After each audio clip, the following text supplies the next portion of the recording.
Thank you, Jasmine.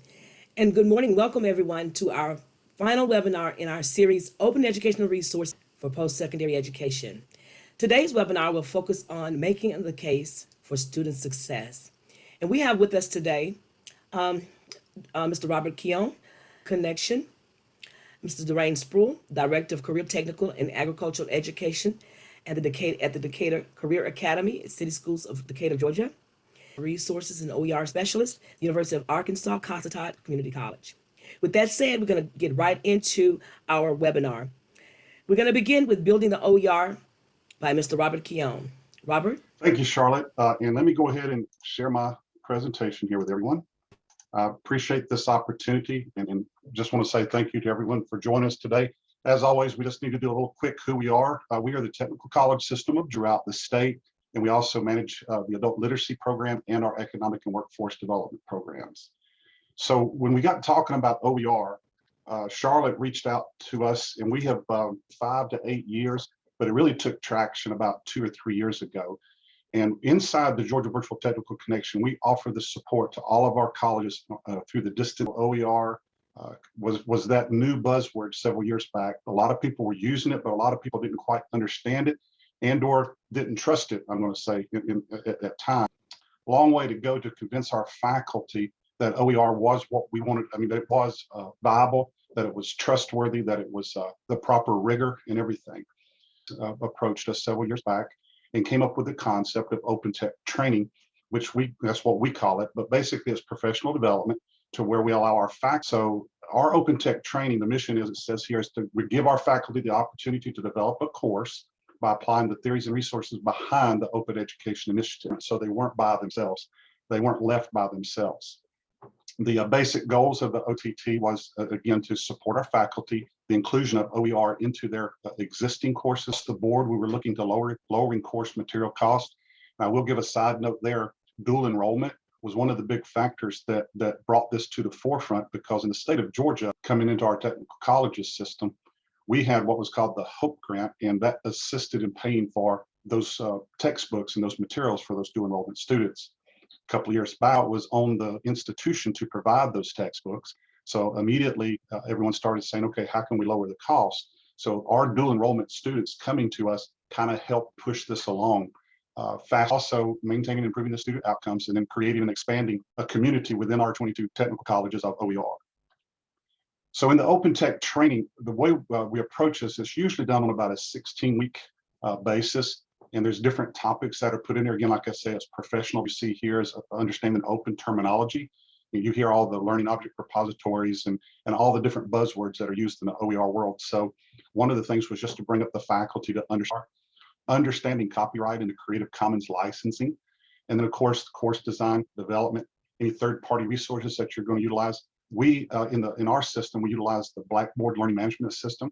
So for everything in the design was the universal design for learning and accessibility. That is a key thing when people are building OER. It needs to be accessible, and it needs to meet the WCAG requirements, and we constantly try to maintain that. Internally, we currently have a open tech course going on right now. It started in July the 7th through December the 31st. And the first 5 weeks there is the 6th through, and this one is an extended course because we're actually doing this on our adult ed side of the house. So week 6 through 26 is course development. They are actually building to the primary effort is a course development. So when these faculty members come in, they go through the training, but when they leave, they have an end product. They have something viable that they're going to take back and use. And then also we have that in our OER library that then we can share and utilize state. So there's selected weeks they'll have particular focus topics and so forth. We have had Cable Green from Creative Commons has actually come in and present. I say come in just like we're looking for anyone who can come in and kind of make it understood the importance of OER and also of value to the OER.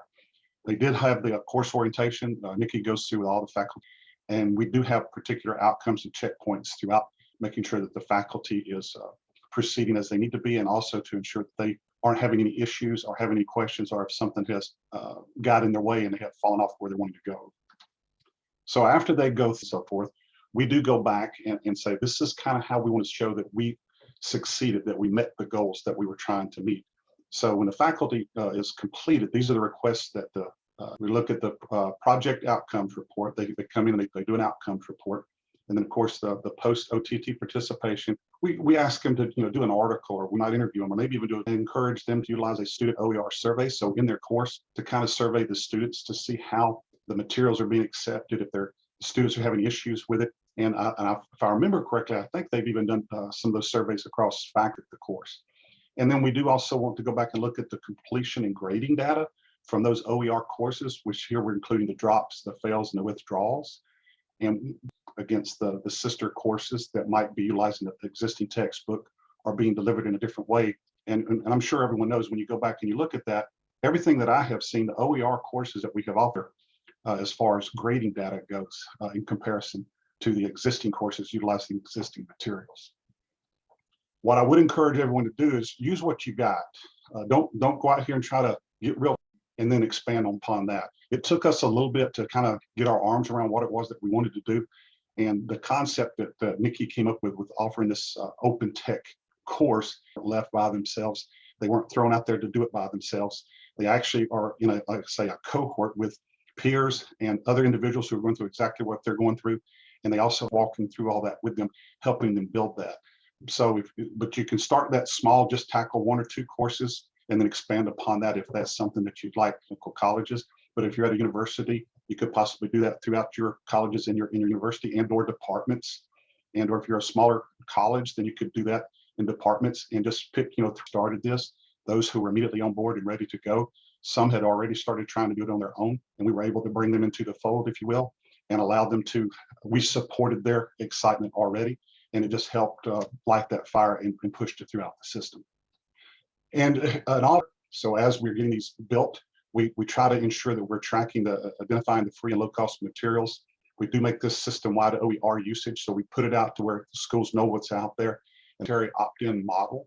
So if, say for example, if an instructor out there finds a great resource that he or she's using in their class, we ask them to put that into our OER parts at other schools. Might come in and say, I'm looking for a video on how to use the widget. And if they've already found it and they've already kind of previewed it and peer reviewed it, if it goes into this model, into this tracker, then they already know that that's kind of been vetted and it's quicker for them to adopt it and utilize it.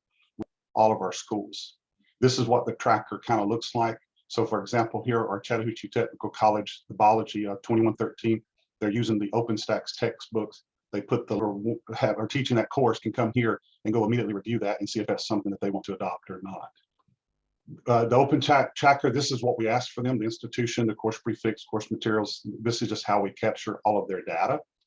And then just real quickly, I did want to show, and I think one of the presentations later on is going to get more into cost and so forth, but I just wanted to show you how impactful this was with us, why the OER. So this was from our 2019-13.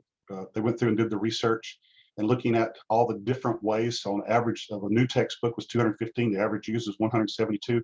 And then if they bought a printed, if it was a digital course, there was no cost to that. So they kind of went through and did the analysis on all this. And in the bottom right, you'll notice that's only a 20% adoption savings. So if we only had 20%, about a savings of a little over $312,000 to the students.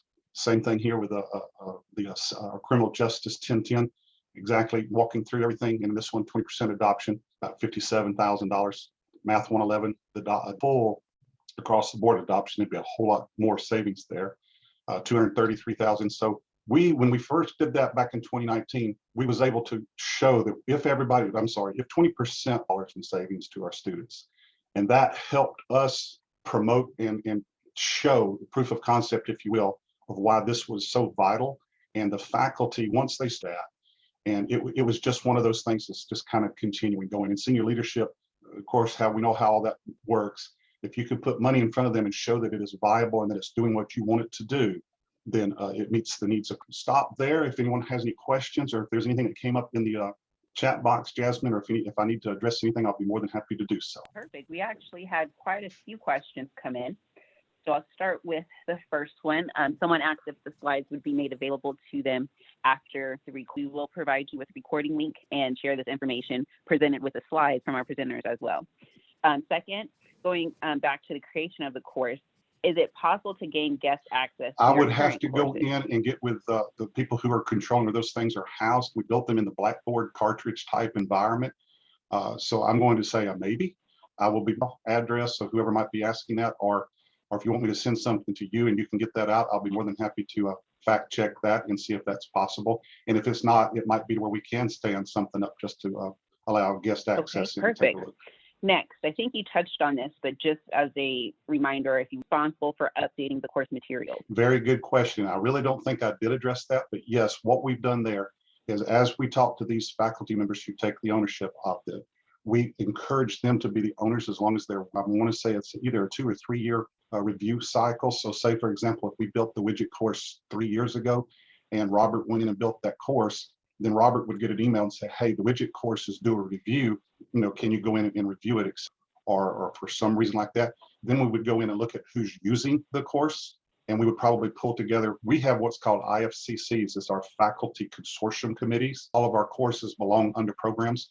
So we would go back to the program chair and say, okay, hey, Robert left, we no longer have anyone who owns the widget course. Is there somebody that can kind of go in as a subject matter expert and help us constantly being touched as it's going along?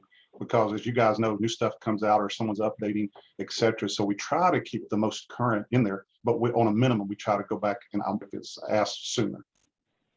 Okay, and just you mentioned Nikki. Can you repeat what her role is? Yes, Nikki is our educational technology coordinator. She works at the system level office with us. Her background is actually in media and graphics technology. So she is an educational technologist. So she can work with subject matter experts and walking them through on how to build out the content. The formatting, the accessibility. They're going to put the content in there, and then she helps them build it to where it's navigable, to where it looks proper, and it is accessible. Okay, great. And we had a few other questions come in, but I want to allow enough time for our other presenters. We will make note of these and have an opportunity to share the answers with you all via email. So if you think of some, I'll get that information to you. Thank you so much, Robert. Excellent. Thank you very much. Thanks again, Robert. Right now, we're going to move right along into the presentation of Mr. Dwayne Sproul, who is the Director of Career Technical and Agricultural Education and the Decatur Career Academy, as talking about CTE and widening the window of opportunity. Mr. Sproul. Good morning, all. Can I get verification that you can see my screen? Is everybody with me? Yes, I can see. Yes, Thank you. looks great. Thank you. So again, I'm Dwayne Sproul, and we have a unique career academy setting in Decatur, in that our career academy is just kind of through 2 double doors into another building, versus most career academies are in Decatur. So we were one of the first career academies, and ours is a bit different. I always want to start and say that. All right, so this is our City Schools of Decatur equity and definition and beliefs. I'm not going to read it to you, but the gist of it is that we're acknowledging that we have an educational debt back to our Black years. And I plan on being there until I leave education. I'm not going anywhere, but I've seen us grow from 750 students when I first arrived to now 1,778 students as of a couple weeks ago, located in downtown Decatur. And many people don't know, in Decatur, Georgia, there's a city of Decatur, which is about 4 square miles, and then the address of Decatur, which is a much bigger space. Downtown Atlanta and Georgia State, I use that as the marker. So we can get on a train and 3 or 4 stops later be at Georgia State, and many of our students do that. We have many high income families. And when I say high income, that live in $1 million houses within the city limits. And then we also have a housing authority just across the crosswalk. So we have a very diverse community as it comes to income, and then also as it relates to our population. In addition, we only have transparent when I make presentations, but we do have our challenges for sure. Some of the colleges that we work with and universities via dual enrollment include Atlanta Metropolitan, which many people are probably not familiar with, but then there's more familiar ones like Georgia Tech, Georgia State University, Oglethorpe University, DeVry, some of the universities we work with as it relates to our dual enrollment program. Look at our dual enrollment program. These are kind of our pinpoint opportunities, whereas all those university students have access to as it relates to just traditional dual enrollment. And as Robert said before, dual enrollment funding in Georgia is 30 hours of tuition-free credit. So students primarily in their junior and senior years of high school, some can do as a sophomore, depending on special circumstances, but a few years ago it is juniors and seniors. And so at the Decatur Career Academy, extensively for the benefit of students. The first program is our Georgia State University Early College program, which has a focus on first generation college students, students of color, Black males, and low income students. That program each year. And it's important because what we saw was that we had many students that wanted to participate in dual enrollment opportunities at Georgia State University, but there was some barriers that we have to acknowledge of our students getting into those programs. And I'll talk about that when I go into the barriers a little bit more. We have a number of students, 6 to 8 each year, that are in the Georgia Tech distance math program. And this is really specialized because these students are generally have already taken some high level of calculus and really have kind of exited our math pathway at the high school. We do have students that we consider to be double and triple accelerated. And option B is also a newer option in Georgia. And I'm not gonna get too deep into it, but it allows a student to get a high school diploma by going to a technical college and completing a diploma program or completing 2 specific certificate areas that are connected. So those are definitely outlined. And we have a very few students. And I think right now we have 4 students that. And then finally, we have Georgia Piedmont Technical College on site. And so this kind of formed from our partnership that we formerly had with DeVry University. And DeVry, we had a 2-year degree, finished with a 2-year degree several years ago. That program ended. We had about 79 students that did get their 2-year degree through that program at no cost. So as an alternate to DeVry, we asked Georgia Piedmont Technical College would have, in the fall, we'll have college algebra on campus. And then we'll also have English 1101. And then in the spring, we'll have English 1102. And then we'll also have some social science course, those type of courses. And that would meet, of course, 3 of the students' high school graduation requirements in addition to earning the college credits. So that's been a great program. And I had the CAPS limit. I was teaching kind of an introduction to college course that I was not paid for because it would have been a conflict, but I taught it on our campus, but it gave me a chance to connect with students once a week to make sure that to kind of check in on how they were doing. It seems like it's kind of the lowest hanging fruit, but it's that on-campus on-site courses is I feel like one of my biggest achievements, because we have a tremendous number of students that access that program for whatever reason, or just need that kind of oomph to get started into college. So that definitely is an option. Not to mention that we do have students, like I said, on option B at Georgia Piedmont, or opposite directions on the train, and you can get to either one in pretty much less than 17 minutes from our campus. So a huge focus as it relates to OER for us was just breaking the barriers. And I always want to acknowledge that the biggest barrier is always the cost of afforded the opportunity by the state legislation to have students take 30 hours free, and that's without additional fees. So they're not paying for anything, all those additional, parking passes and that type of thing, without, breaking the bank for their families. Transportation is kind of the next barrier.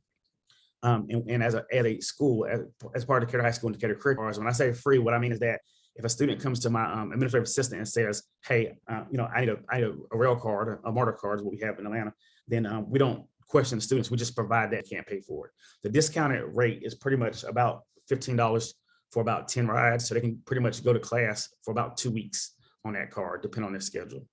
That, pretty much what we discovered this summer with our early college program at Georgia State was that Atlanta also has the program with Georgia State, Atlanta Public Schools, and then Drew Charter School, which is about 2 or 3 miles from Decatur. And they put the big things with that parents did come to me and talk about school bus transportation and to get students there, back and forth. And because of the pandemic last year, in previous years, they had just rode a train. We did request funding support for 1 year from our local education foundation state now through the early college program. Get on the bus at 8:45, ride the regular school bus to school, get on the bus to Georgia State at 8:45 and come back at 1:15 to take a couple afternoons. Technology provided. And what I mean by this is that we have Chromebooks available for students to check out if they need it for school purposes. And so we provide those Chromebooks, and that's been in the past with all students. So in previous years, we didn't have one-to-one because many students do have their own technology, but now we are moving to one-on-one. So they have that technology provided to complete their classwork. And the students also can bigger type project that Chromebooks are not robust enough to use. I think going back to those different programs, I really strive to meet students where they are, and not just students, but families where they are. About a transcript, both our students are gone now, but I try to make those connections because that's kind of providing, that next level of service. And then in return, you hope that, that in the community, people are saying good things about the program and how willing you are to. Of course, the pandemic has taught us to use multiple ways to communicate with folks. So what we learned over the pandemic was that it was probably better, instead of doing necessarily a live session, do a recorded video, put it out there for the people information sessions where people can just come in and ask questions. So we have had great success with that when parents are able to kind of view the videos at their leisure and then come back in. Another, calling students in my office. Of course, on the pandemic, I haven't been able to do that, but reaching out to parents, send them an email, make a call. We use the Blackboard system to reach out to parents via phone call. So I can type one message in about a program, I could then have a text message sent to parents that were invited to participate, and they can read that text message that says, hey, go check your email for Mr. You have a message about the early college program or about dual enrollment with Georgia Piedmont Technical College. So that's another way that, just people feeling like they're being included. It's amazing being back in the building, the word of mouth that have heard from other students about programs or parents and come in and just want to have a conversation about it. And then student support if student is unsuccessful. So, not wise or they're struggling. One of the things about the Georgia Piedmont classes being on our campus is that those professors I have a relationship long-standing with both of those professors that come every year. One was a former parent of ours, the other taught email. They would stop by my office. So I know who is struggling. Georgia State does an excellent job of reaching out when students are struggling in early college. And we try to provide that support and try to find out why they're struggling to make sure we can eliminate those barriers. I just want Georgia State. And so we have Georgia State students that are traditional dual enrollment students, and then we have Georgia State students that are early college. And remember, those early college students fall into one of those 4 categories I discussed earlier. Students do. And this was in the middle of the pandemic. So, it's a little bit of an off year, but you can see that the early college students do very similar to the performance of our non-early college students at Georgia State. I'm just going to 3 of my students that participate in at different times in our dual enrollment program. I'm just gonna talk about Ashley for a little bit here. And Ashley's the one on the right with the white shirt on. Ashley is in the U.S. Navy. She participated in dual enrollment for 3 years. That was before they put the 30 limit credit. I want to say she might have had 40 college credits upon completion. And I checked in on her shortly after graduation about she was still going back and forth where it's going to be Augusta State or Georgia State. And then out of the blue, because I was like, well, go in as an officer. We talked about it and everything. She had made her mind up. And so she's been in the Navy, a year and a half now, through the pandemic, of course. And I just texted with her to say I was going to use her story. But so she's at, like I said, over 40 credits to some island with the Navy, but she's going to start taking classes pretty much online, of course, because she'll be on that island. But her last kind of statement to me was, and the Navy's paying for it all. So it just shows, the opportunity. And this is a young lady. Also, I want to be clear that she had a 4.2 grade point average. So it wasn't, she's a well above average student. That would have been fine going straight to college, but she just chose a different path. But she has those dual enrollment credits in her pocket, and her goal is to be done with the 4 years. So stakeholders working together, it takes the student, and when I say student, I talk about the students with the word of mouth. When students hear word of mouth, or they, Ashley's example of her sister participating in the DeVry program, and that family enjoyed that dual enrollment experience and wanted to be a part of it again. And, and as school staff to reach out to them and personally invite them to something, call the student in, send them a letter, send them an email, give them a phone call, just anything we can to get the parent in. And because all parents don't have the ability or know how to reach counselors and administrators, being myself and our counselors. Many times we have to ask ourselves very difficult questions of each other on how we're dealing with, kids, and are we doing everything we can do to make sure they have success in the programs and encourage them in that process. And then the post-secondary staff, that I work with, all these folks are just so professional in working with our students. I think Georgia State has over 700 with them, but it takes a full effort. Just to make sure that funding is taken care of, making sure students are in the right place, they can get in their classes. When there's an issue with post-secondary staff and working with them and building that relationship, and and year in and year out, starting early, getting them involved, inviting them to the school, making those contacts. So I will now open the floor for questions, and I'm sorry I ran a little bit over what I expected to do time-wise. Great, thank you so much. We'll allow just another maybe 30 seconds. If you have questions, please feel free to type them in. And I know there is some good resources shared in the chat. I am making note of those, whether it's contact information or suggestions. So those will be included in the email that goes out to you all. Thank you so much, Duane. I will pass it back to Charlotte. Thank you again, Mr. Sprull. It was so fortunate to hear you talk about the different ways in which you're reaching out to students, because the message from our standpoint for everyone has access to educational opportunities, to meet students where they are, because everyone, you can't really see a person's challenge, but to talk with the students personally, one-on-one, to reach out directly, to find out what is the barrier, what problems they're having, and how your programs can help them overcome those barriers is a great message for us to share today. Said in the chat, and yes, that is one of the things that I would like to really bring forth in the OER and dual enrollment message, because it's providing equitable access to all students, regardless of barriers. We as professionals and make sure that they are readily available to those who need them. Continue to type in your questions in the chat if you think of any. And right now we're going to move along to Relinda Ruth, who is our Cossatot Community College, University of Arkansas system. Relinda? Thank you, Charlotte. Hello, everyone. I'm really honored to be here today to discuss OER and dual enrollment. So I'm going to pull this up. Okay, can everyone see that? We can, thank you. Okay, thank you. Okay, so like Charlotte was just saying, we're talking about making higher education accessible to all. But we also need to consider how the University of Connecticut first started dual enrollment way back in 1955. It continued to develop and grow, and during the mid-1990s, educators began to formalize an accreditation body for concurrent and dual enrollment programs. If we join, is common practice with 70% of schools offering it. Over 1 million high school students are taking college courses for credit, so they have to be part of this conversation. We all know that college textbooks are expensive. What you may not know is that the cost has grown 3 to 4.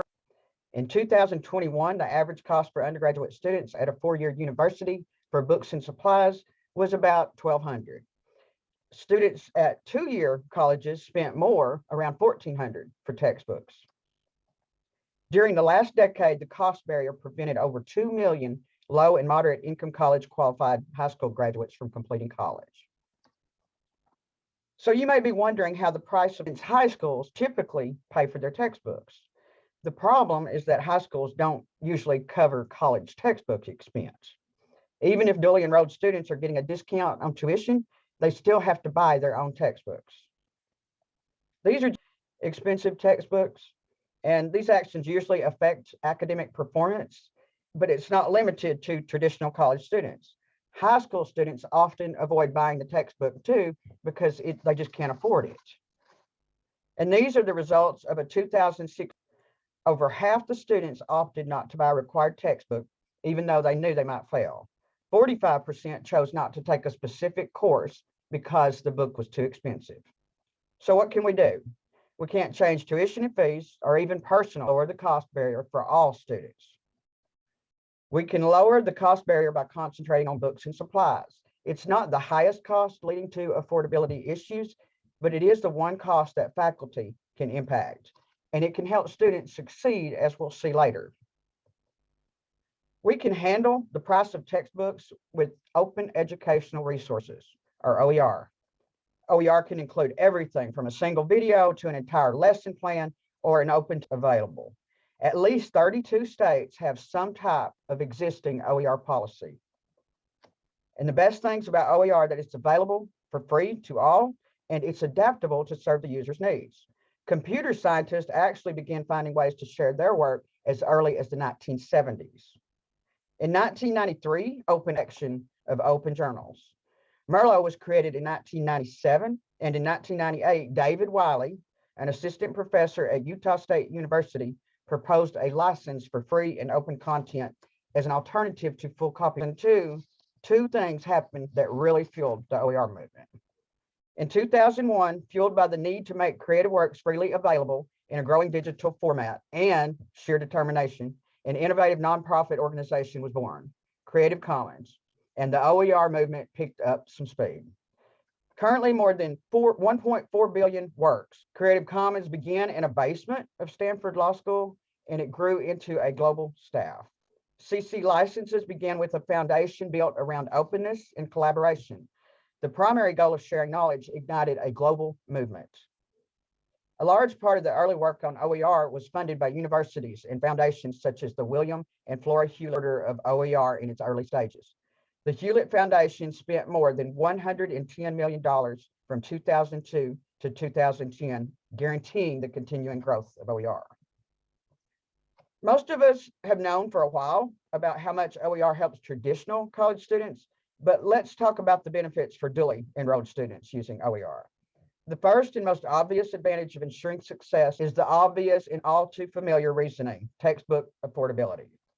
OER expert Barbara Olowski at the Ansca College in California explains how important OER is to community colleges in K through 12. She noticed that OER and dual enrollment began, but it quickly evolves into a conversation that includes feedback and suggestions for improvement. By creating a community, OER can become better and entire courses can be designed and improved.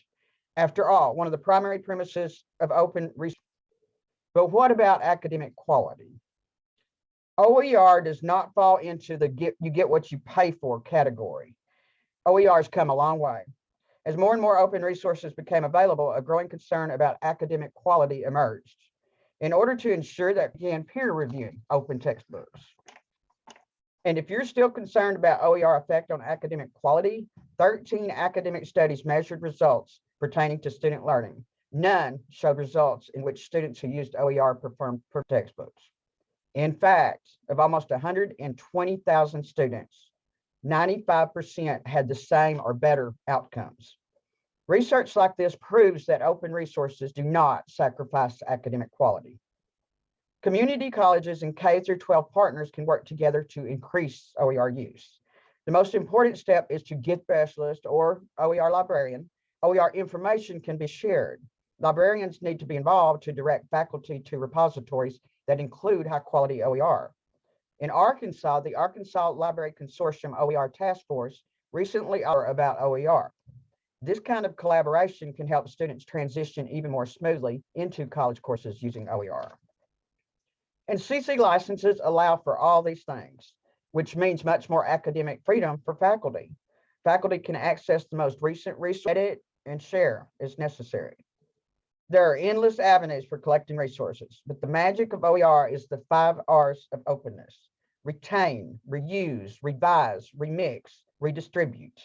David Wiley introduced the 4 R's of open. After CC licenses, Wiley added a 5th R, redistribution. States and districts across the country are leveraging OER in K through 12 education. For example, more than 100 districts and 20 states have chosen to participate in the U.S., which provides support for efforts to transform teaching and learning through the use of CC licensed materials. The Louisiana Library Network's Interactive OER for Dual Enrollment project is funded by a $2 million grant from the Department of Education. It supports the extension of access to high quality post-secondary Louisiana and beyond. This project will enable and improve the delivery of OER for priority dual enrollment courses in Louisiana and nationally. This collaboration between educational systems in Louisiana, the library community, and Pressbooks benefits dual enrollment courses in the state and nationally as well. At UA Cossatot, we addressed textbook expenses back in 2015. We started an internal textbook rental and OER program. We began a self-sustaining rental program in which the college purchases textbooks and the students rent them for a set fee of $30 per semester. If their course is so unique is that we offered a stipend to faculty who design their courses using OER. Our goal has always been to use OER in all courses, but we felt that introducing it in this way worked really well for us. Building this program from the ground up has been one of the most rewarding things I've done during my academic career. And 6 years later, with 64% of our OER usage among two-year colleges in Arkansas, we've saved our students about $2 million, and students have adapted to OER. We became the first higher education institution in the state to join the Open Education Network in 2018. To have an OER specialist certified for specialization in open licensing and the Commons through Creative Commons. We've been sharing what we've learned with other colleges throughout the state. These are concurrently enrolled high school students at UA Cossatot from the fall of 2018 to this fall. Unfortunately, the numbers dropped a bit, but we expect dual enrollment to increase, as I think that's everybody's hope. We accept dual enrollment in 10 courses, and 7 of those 10 are taught with OER only. There has not been any evidence of declining grades when we transition from traditional textbooks to OER. The majority of students favor OER because they can access the material. This is a chart of duly enrolled students in each OER course and the pass rate for the 2019-20 academic year. As you can see, students were successful in these courses. After researching, the Open Education Group determined that students and teachers find OER textbook. Students do not perform worse when using OER, and everyone saves money without compromising learning. The group compared about 1,200 K through 12 students using open textbooks to the same amount of students, concluded that the students using OER scored significantly higher on standardized tests than the students using traditional textbooks. So where do we go from here? According to researchers, dual credit programs are growing at an unprecedented rate. The Biden administration is interested in expanding dual enrollment programs, especially for students. Proposed $10 billion over 10 years in CTE, which includes dual credit programs. As dual enrollment continues to grow, it can speed up the pace of OER adoptions. And when that happens, everyone wins. OER is about sharing knowledge and promoting freedom of content access, freedom to use, freedom from cost. In 2021, OER is the gateway to providing free access to learning. In addition to encouraging global sharing of knowledge, OER ensures the Universal Declaration of Human Rights. Higher education shall be equally accessible to all. Thank you. Great, thank you so much. I don't have any questions in at the moment, but if you think of some, audience, please feel free to share, and I'll pass it back to Charlotte. Thank you, Jasmine. And thank you, Relinda. That was a wonderful presentation. We've had 3 wonderful presentations this morning about the success of OER and dual enrollment and increasing path. We did have a question coming around 10:55 that said, is there a link to open education group research? And the timing at 10, Relinda, is there a link to open education group research? Yes, and I can get that to you if you put your email in the chat. I'd be happy to send that. Okay, and Dr. Robbie Melton, hi Robbie, wants to know, could you share the slide of the reasons to drop? We will forward this information in email. I think Jasmine told us that at the beginning of the webinar. We will share this information out to everyone, whatever questions or slides that you need. I believe the slides are available as of the webinar. So the slide for reasons students do not purchase textbooks, I believe that's in Relinda Ruth's presentation as well. Do we have any final questions? Okay, thank you everyone, as well rolling it out today. We had a great attendance today as well. If you think of any other questions, please email us at sreb. My email address is .org. Thank you everyone for attending. Have a blessed day. Thank you, Charlotte. Thank you. Thank you.